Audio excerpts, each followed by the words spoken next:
À présent, nous allons déterminer VB.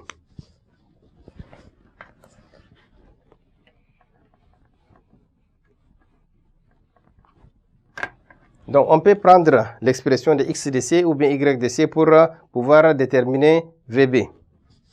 Et donc, ici, je prends l'expression de y de c. Donc, y de c égale à VB carré cosinus carré alpha, le tout sur DG. On a besoin de VB.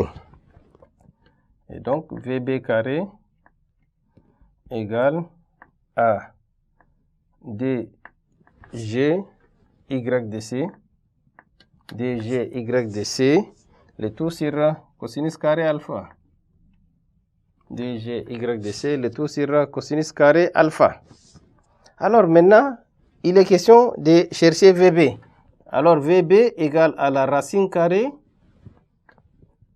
Et là, on peut faire sortir le terme qui est au carré. Donc c'est 1 sur cosinus alpha fois la racine carrée de D fois G fois H. Parce que y de c égale à H.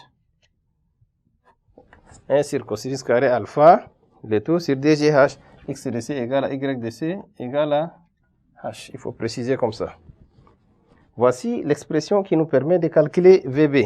Alors, on remplace alpha par sa valeur retrouvée, qui est de 26,56. Le G est égal à 10. La hauteur H est égale à 0,2. Si on remplace, on obtient VB égale à 2,23 mètres par seconde. 2,23 mètres par seconde. Voici la question numéro 1. À présent, on va passer à la question numéro 2.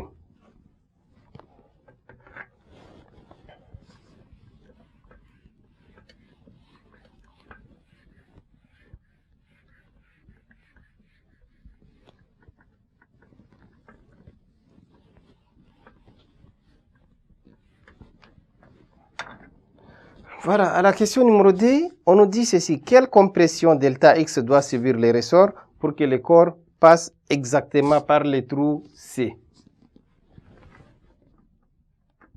D. Compression delta X.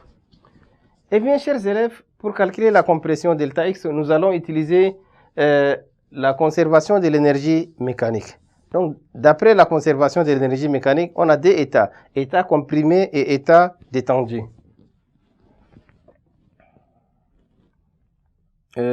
Conservation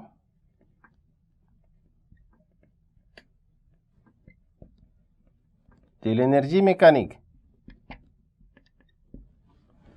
Il y a deux états, donc premièrement, état comprimé.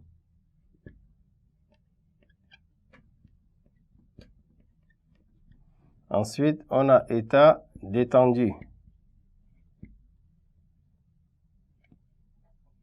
État détendu.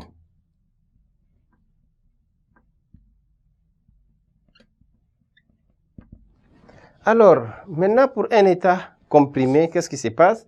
L'énergie mécanique est de la forme 1/2 de C delta X carré plus l'énergie cinétique. Parce que l'énergie mécanique égale à l'énergie cinétique plus l'énergie potentielle. Ici, il s'agit de l'énergie potentielle de torsion. Donc, EM égale à 1/2 de C fois delta X au carré plus énergie cinétique avec EC égale à 0.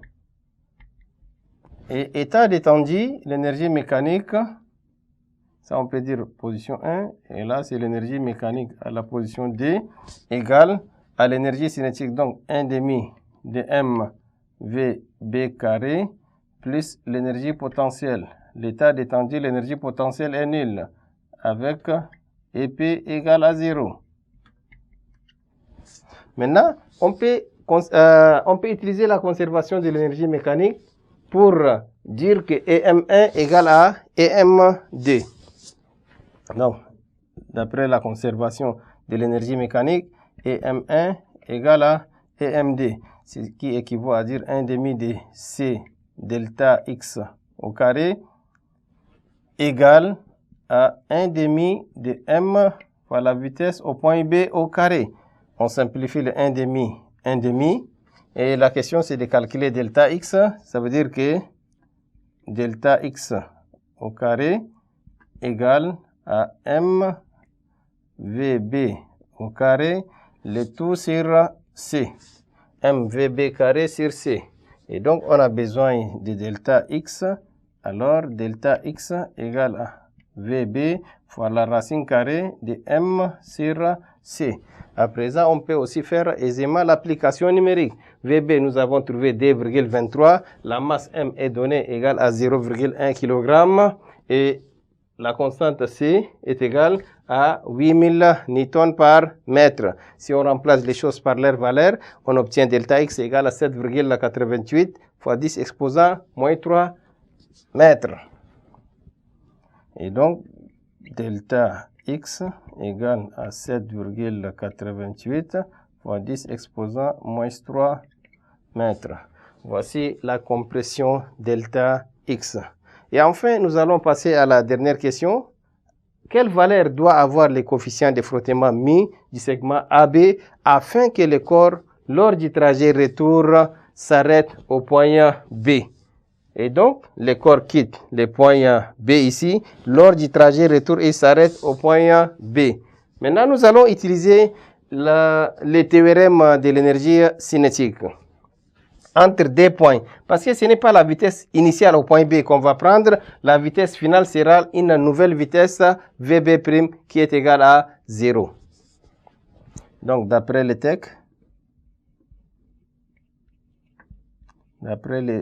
on doit d'abord écrire valeur de μ à la question 3.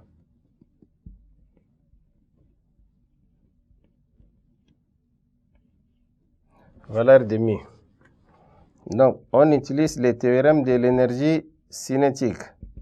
Donc, 1 demi, état final, c'est le point B', MVB' au carré, moins 1 demi de MVA au carré, égale. Ici, on a le poids P. Il y a la réaction R et les frottements. Il y a le poids P, la réaction R et les frottements. Donc, ceci est égal au travail du poids plus le travail de la réaction plus le travail des frottements. Or, le poids P et la réaction R sont perpendiculaires au déplacement. Donc, ils produisent des travaux nuls. Le travail du poids est égal à 0. Le travail de R aussi égal à 0. Et maintenant, ils s'arrêtent au point B. Donc, l'énergie cinétique en B' doit être égale à 0. Et bien, chers élèves, il nous reste quoi? On aura moins 1 demi de MVA carré égale au travail des forces de frottement. Donc, moins F fois le déplacement AB. Moins F fois AB égale à moins F fois AB. Ne perdez pas de vue que nous avons F égale à quoi? μ fois M fois G. Et la vitesse au point A égale à la vitesse au point B. Si on utilise les théorèmes d'énergie cinétique, les deux sont sur la même horizontale. Maintenant, remplaçons F par μ fois M fois G et la vitesse VA par VB. Donc, on simplifie ça avec F égale à μ fois M fois G et VA égale à VB. Décidément, qu'est-ce qu'on obtient? 1 demi de MVA carré, ça devient MVB carré égale à μ fois M fois G, ça c'est F, et puis fois AB. Or, AB égale à H. Donc, à la place de AB, on peut écrire H. Donc, ici,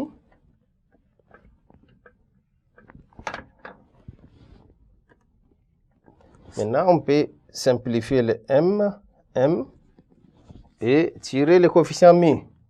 Ce qui veut dire que mu égale à VB au carré, le tout sur DGH. Mu égale à VB carré, le tout sur DGH.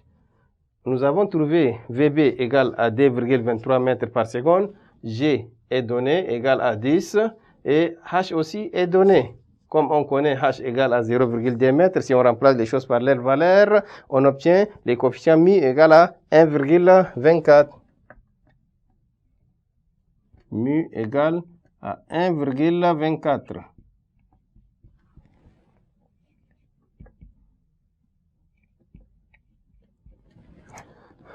Ainsi prend fin l'exercice numéro 1 de la physique du baccalauréat série D 2020.